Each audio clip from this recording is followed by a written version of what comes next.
Dipersembahkan oleh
banjir menjadi salah satu fenomena hidrologi yang sering dihadapi negara beriklim tropis termasuk Indonesia. Bahkan bencana alam ini seolah menghantui berbagai wilayah di Indonesia setiap tahunnya. Penyebabnya adalah perubahan iklim global serta perubahan daerah aliran sungai yang semakin terbuka. Setiap tahun, frekuensi bencana banjir di Indonesia tercatat meningkat. Badan Nasional Penanggulangan Bencana atau BNPB melaporkan pada tahun 2019 terdapat 784 kejadian. Angka ini meningkat di tahun berikutnya menjadi 1.518 kejadian. Lalu pada tahun 2021, angka kejadian banjir naik lagi menjadi 1.794 kejadian, sementara untuk tahun 2022 kembali turun ke angka 1.524 kejadian banjir. Angka ini tetap cukup mencengangkan karena menjadi 43,1% dari total kejadian bencana nasional tahun 2022. Pemerintah dalam hal ini, Direktorat Sumber Daya Air Kementerian Pekerjaan Umum dan Perumahan Rakyat telah berupaya mengatasi banjir-banjir bukan sekedar di sektor hilir penanganan setelah kejadian, tapi juga di hulu atau pencegahan. Caranya adalah dengan membangun sejumlah infrastruktur pengendali banjir. Direktur Sungai dan Pantai, Direktorat Jenderal Sumber Daya Air, Kementerian Pekerjaan Umum dan Perumahan Rakyat, Bob Arthur Lombogia, menyampaikan pembangunan infrastruktur pengendali banjir merupakan hal krusial. Beragam jenis pengendali banjir telah dibangun dalam beberapa waktu belakangan. Kita tahu bersama bahwa kita saat ini membangun banyak sekali bendungan, kemudian pembangunan peningkatan kapasitas tampungan seperti normalisasi sungai, tanggul banjir, kemudian kita membangun tanggul pantai untuk melindungi daerah-daerah yang terancam akibat abrasi maupun rob, kemudian kita membangun bangunan pengendali sedimen berupa sabodam maupun cekdam, kemudian kita bangun flatway seperti terowongan, misalnya kita di Bandung membangun terowongan Anjung, kemudian kita membangun sudetan, seperti halnya di Jakarta, kita sekarang sementara membangun sudetan Ciliwung menuju ke Sungai Cipinang, nantinya akan ke KBT. Demikian juga kita mengembangkan juga pengendalian banjir dengan pembangunan kolam retensi dilengkapi dengan sistem polder di daerah-daerah tersebut. Bendungan dinilai sangat efektif mengendalikan banjir karena mampu mereduksi debit air dengan cukup besar. Tahun 2015 hingga 2022, Kementerian PUPR telah membangun 38 bendungan yang tersebar di berbagai wilayah Indonesia. Sementara itu pengendali banjir dan pengaman pantai yang dibangun pada tahun 2015 hingga 2019 sepanjang 2.100 km. Angka ini bertambah sepanjang 872 km pada tahun 2020 hingga 2022. Sehingga kini total pengendali banjir dan pengaman pantai yang telah dibuat mencapai 2.972 km. Adapun infrastruktur pengendali sedimen yang dibuat sepanjang tahun 2015 hingga 2022 secara keseluruhan telah terbangun sepanjang 471 km. Pengendalian banjir di Indonesia tak akan bisa dilakukan dengan baik tanpa keterlibatan pemerintah daerah setempat dan masyarakat sekitar. Ya, masyarakat memiliki peran penting dalam menjaga fungsi daerah aliran sungai atau DAS serta pemanfaatan ruang air, termasuk dengan mematuhi aturan tata ruang dengan berpegang teguh pada penerapan Zero Delta Q.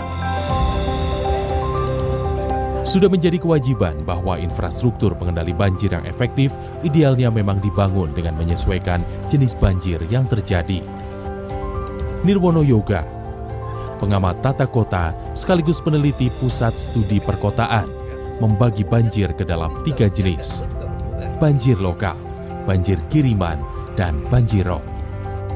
Kalau dari hulu sampai ke hilir tadi, hutannya dilindungi, terus kemudian ada bendungan, situ dan embung waduk menampung air hujannya, maka pada akhirnya air yang mengalir ke sungai itu dapat kita kurangi kapasitasnya. Sehingga semakin banyak situ dan embung waduk sama bendungan di sekitar sungai, maka kita bisa berharap sungai-sungai tadi tidak melebihi kapasitasnya. Kalau dia tidak melebihi, maka bisa dipastikan sungai tadi tidak akan membanjiri atau mengeluarkan luapan air ke kiri kanannya, termasuk pemukiman. Tipikalnya seperti itu. Jadi itu utamanya pembangunan infrastruktur. Jadi semakin banyak daerah tampungan, diikuti dengan perbaikan lingkungan tentunya ya, maka bisa dipastikan kapasitas sungai tidak akan melimpah, bisa dipastikan tidak akan menimbulkan banjir kiriman.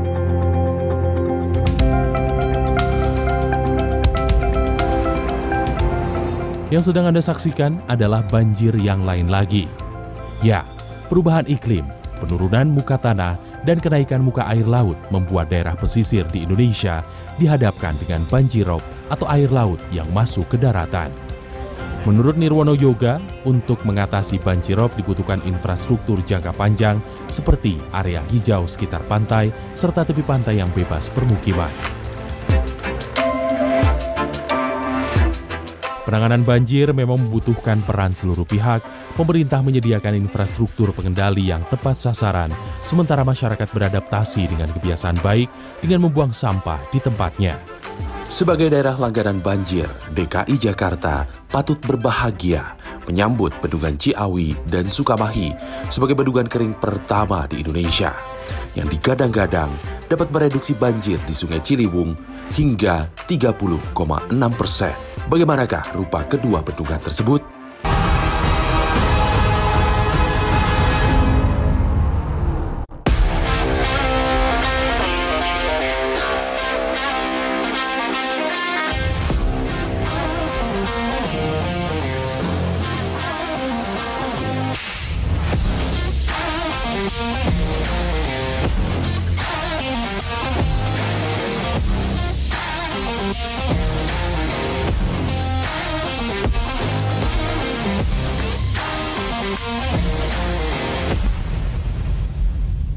Murid Panemon Pasupati.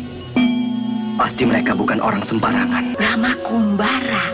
Dia pernah menyusul saya sampai ke Pagaruyung karena mengira saya menculik adik dan istrinya. Senopati Madangkara. Orang-orang sakti. Jadi jangan terlalu meremehkan. Saksikan film spesial Sahur Sepuh 2, Pesanggerahan Keramat, Sabtu 20 Mei jam 9 malam, hanya di TV One.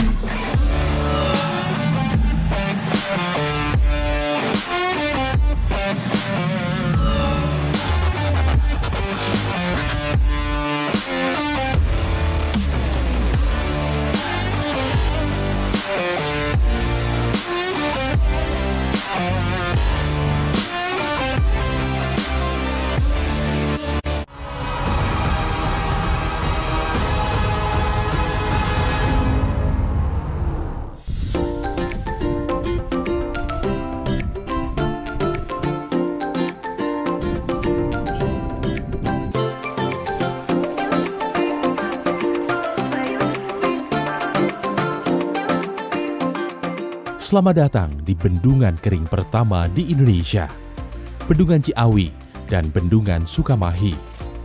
Dua bendungan ini ada di Kabupaten Bogor, Jawa Barat.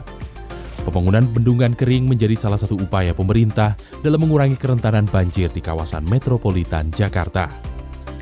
Bendungan yang dibangun sebagai tempat parkirnya aliran air dari hulu Sungai Ciliwung itu merupakan inovasi pengendali banjir dari Kementerian Pekerjaan Umum dan Perumahan Rakyat untuk mengurangi debit air yang hendak masuk ke Provinsi DKI Jakarta.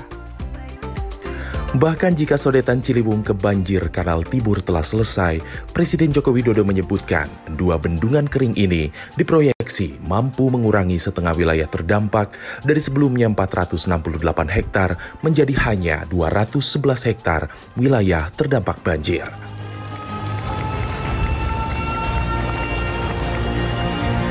Dua bendungan ini adalah bendungan kering, Ciawi dan Sukamahi. Ini kita harapkan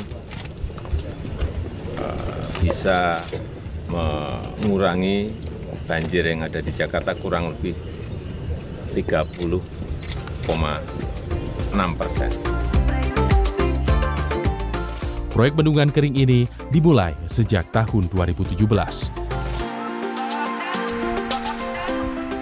Bendungan ini akan tergenangi air saat musim hujan.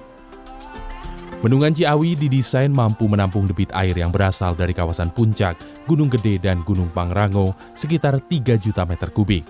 Sedangkan bendungan Sukamahi dapat menahan air setengahnya atau setidaknya 1,5 juta meter kubik sebelum debit air mengalir ke Bendung Katulampa sebagai lokasi akhir dari hulu Ciliwung sekaligus menjadi tempat pengukuran tinggi muka air. Bendungannya kering ya, jadi sehari-hari itu kalau tidak ada banjir dia akan betul-betul kering, tidak ada apa-apa di situ ya.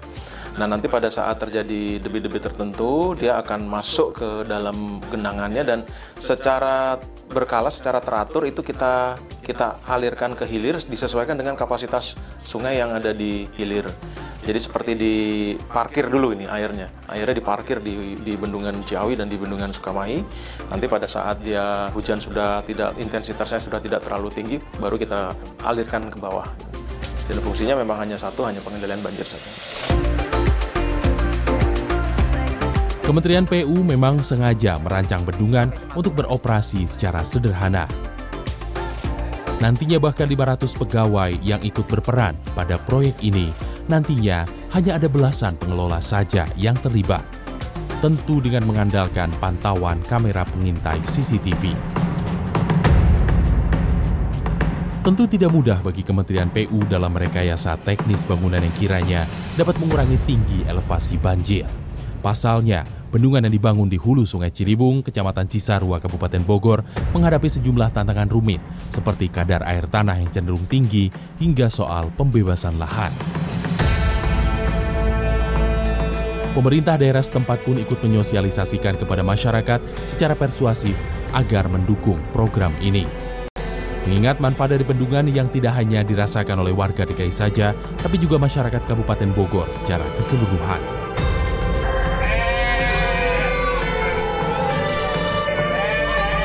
Sudah hampir 5 tahun lamanya, lebih dari 200 kepala keluarga yang berasal dari 4 desa di Kecamatan Megamendung terpaksa harus berpindah lokasi. Oleh karena tempat tinggalnya beralih fungsi menjadi bangunan gedung pengontrol banjir.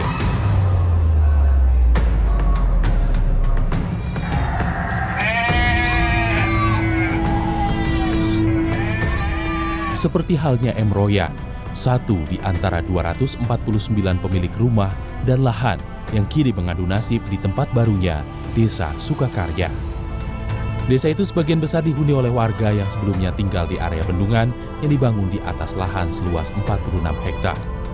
Rumah yang tadinya, ya seperti saya terus terang rumah waktu itu kecil.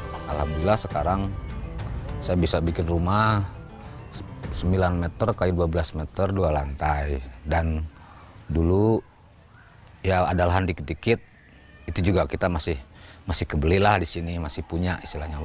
Dan alhamdulillahnya nambah lah luasnya, ada kebun, ada rumah, ada kandang kambing juga di belakang. Ya kurang lebih ada 1.200 sama di bawah di lokasi dekat Pandi itu saya masih ada juga sih tanah di situ. Saya beli juga di situ. Uang dari hasil pembayaran ganti untung, kata pemerintah istilahnya itu ganti untung katanya gitu. Bila bendungan basah umumnya memiliki banyak fungsi seperti penyedia air baku, irigasi, dan pembangkit listrik tenaga air, namun bukan berarti keberadaan bendungan kini hanya sebatas pengendali banjir. Pasalnya, Bendungan Sukamahi sebagai destinasi pariwisata yang baru yang dilengkapi dengan area penghijauan sehingga konservasi aneka tumbuhan termasuk kawasan hidroponik dan buah. Konsep tata ekowisata Bendungan Sukamahi dirancang sebagai hutan konservasi bagi keberlangsungan tumbuhan khas setempat. Dengan adanya pembangunan bendungan ini diharapkan ada nilai tambah buat masyarakat. Sehingga ya dengan adanya pembangunan ini, dengan adanya pembangunan pariwisatanya, nah ini bisa berdampak terhadap masyarakat. Apalagi kalau pengelolaannya bisa dikerjasamakan dengan masyarakat setempat, sehingga ini akan meningkatkan perekonomian masyarakat di wilayah Kecamatan Megamendung, khususnya di desa yang terkena bendungan ini.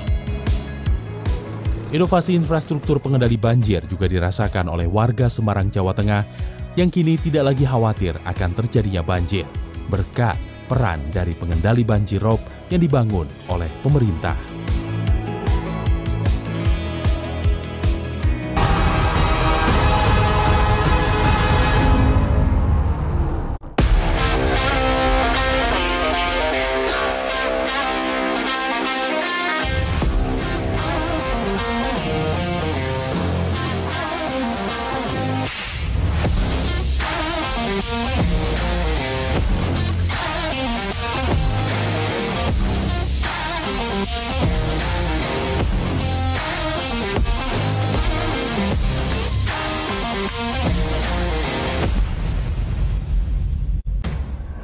Misi krusial tim yang berjuang keras menjauh zona degradasi. Asa meraih gelar juara tetap terbuka dan harus terus dikejar.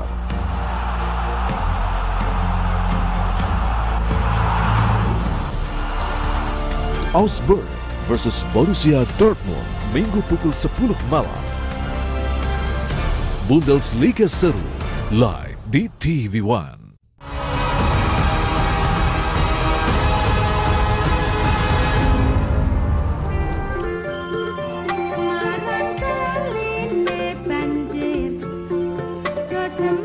Tidak hanya jadi bagian dari lirik lagu ini, Semarang dan banjir nampaknya memang terkesan tak dapat dipisahkan.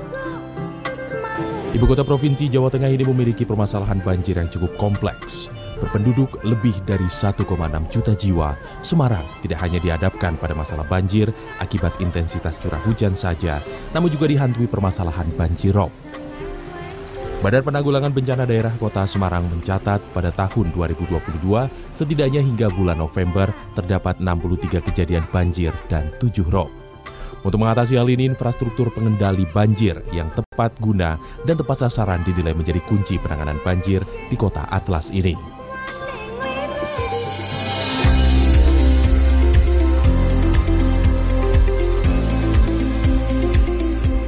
Bendung Gerak Kanal Banjir Barat menjadi salah satu pengendali banjir di wilayah hilir Semarang. Bendung yang berada di area Semarang Tengah ini memiliki aliran air dari Kali Kreo, Kali Kripik, dan Kali Garang. Bendung Gerak terbentang sepanjang 155,5 meter dengan kapasitas tampung seberat 700.000 meter kubik yang dilengkapi dengan 4 pintu spa.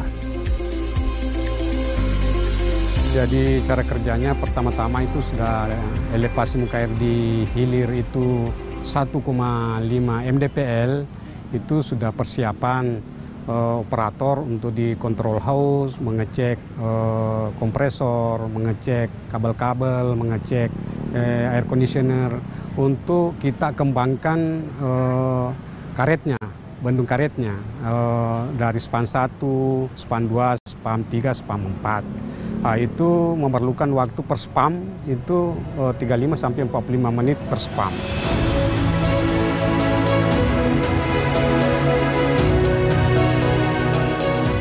Pengendalian banjir telah diantisipasi bukan hanya di bagian hilir, namun sedari hulu aliran air. Inilah Bendungan Jatibarang yang telah beroperasi sejak tahun 2015. Bendungan ini dibangun di sekitar 10 km di hulu pertumbuhan Kali Kreo dan Kali Garang. 189 hektar merupakan luas genangan air Waduk Jatibarang dengan luas daerah penyangga 54 km persegi. Dengan total tabungan 20,4 juta meter kubik, Bendungan Jatibarang mampu mengendalikan banjir hingga 2,7 juta meter kubik. Angka ini merupakan 30% dari total banjir di Kota Semarang yang tercatat sekitar 9 juta meter kubik. Artinya, Bendungan Jatibarang mampu mengendalikan 30% banjir di area hulu Kota Semarang. Untuk pengendalian banjir itu dilengkapi dengan konstruksi spillway, ya, bangunan pelimpah. Di situ dengan tipe OG type, jadi tanpa pintu. Jadi ada weir utama untuk melimpahkan air dari waduk menuju ke Semarang, ya. Kemudian ada weir kedua, pengamanan yang kedua, itu tingginya 2,5 meter dari weir utama, ya. Jadi di weir itu dilengkapi dengan angka-angka keamanan, level status keamanan, ya. Ada 3 jenis level keamanan. Yang pertama kondisi siap, itu pada saat 1 meter dari weir utama. Kemudian kondisi siaga itu 2,5 meter pada saat melewati weir yang kedua, ya. Kemudian yang ketiga yaitu kondisi awas, itu di atas lagi, elevasi 155,30 meter. Layaknya bendung gerak Kanal Banjir Barat, Bendungan Jatibarang juga difungsikan sebagai penyediaan air baku untuk wilayah Semarang Barat. Sisi lereng hilir Bendungan Jatibarang dimanfaatkan sebagai pembangkit listrik tenaga surya berkapasitas 300 kW peak yang diperuntukkan sebagai daya operasional internal Bendungan Jatibarang. Memiliki cakupan area yang luas dan diapit oleh 2 kecamatan, warga dari Kecamatan Gunung Pati dan Kecamatan Bijen secara aktif serta mandiri turut menjaga ekosistem sekitar Waduk Jatibarang, sehingga manfaat ekonomi pun berhasil didapatkan. Pendapatan warga setempat itu kadang-kadang rada tambah daripada dulu waktu belum ada bendungan. Dengan contoh saya merau lah, kalau pas hari Minggu, pas terang, nggak ada hujan, ramai pengunjung, kadang-kadang dapat rezeki atau lumayan. Di samping itu, warga sini tuh senang bersih. Mulai tahun 86 sampai sekarang ini, sampai kampung kami dan sekitarnya itu memang terus terang bisa jalan itu bersih. Jadi warganya itu sudah kebiasaan sukarela.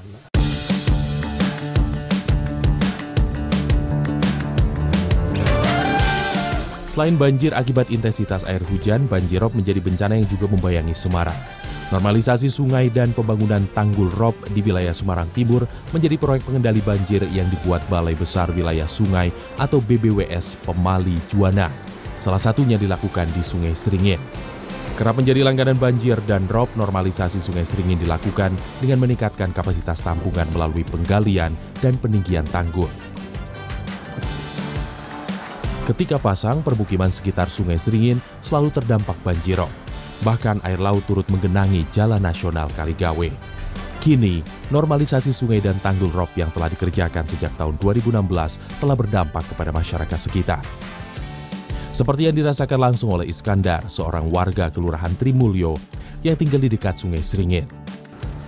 Dulu tiap hari warga, khususnya Trimulyo, itu merasakan banjir terus tiap hari.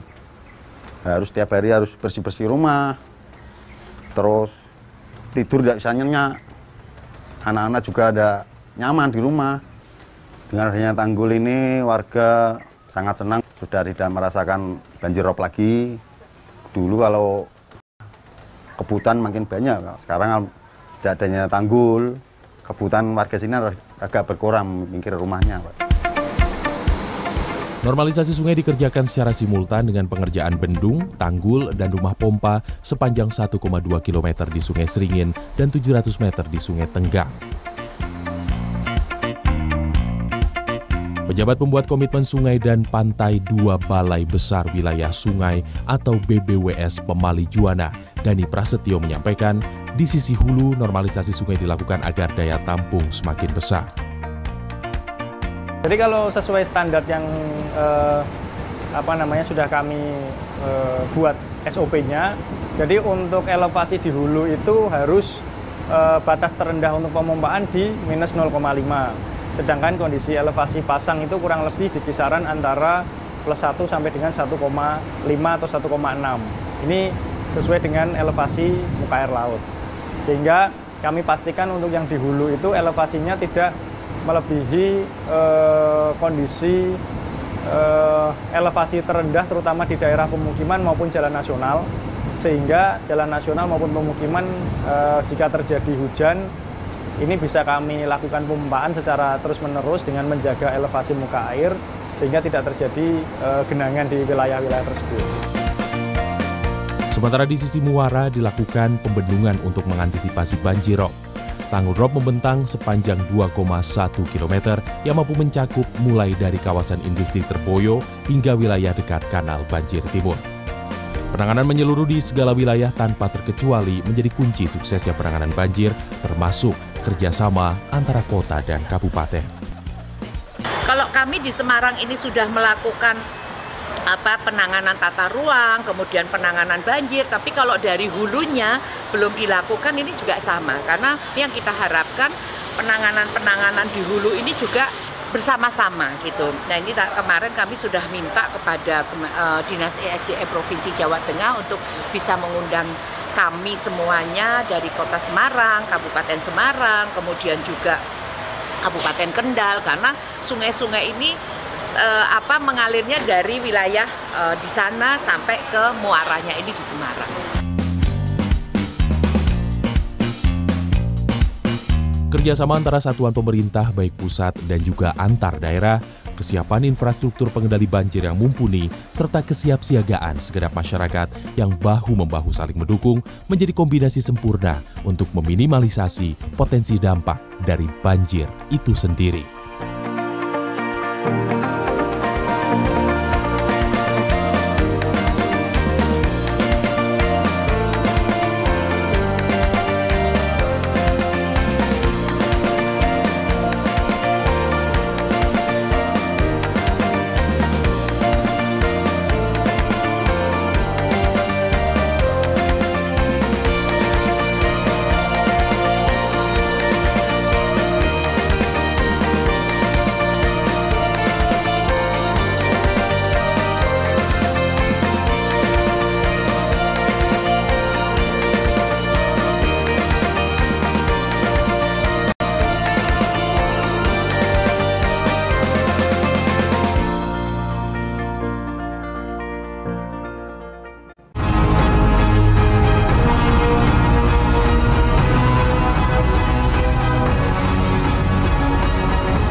Dipersembahkan oleh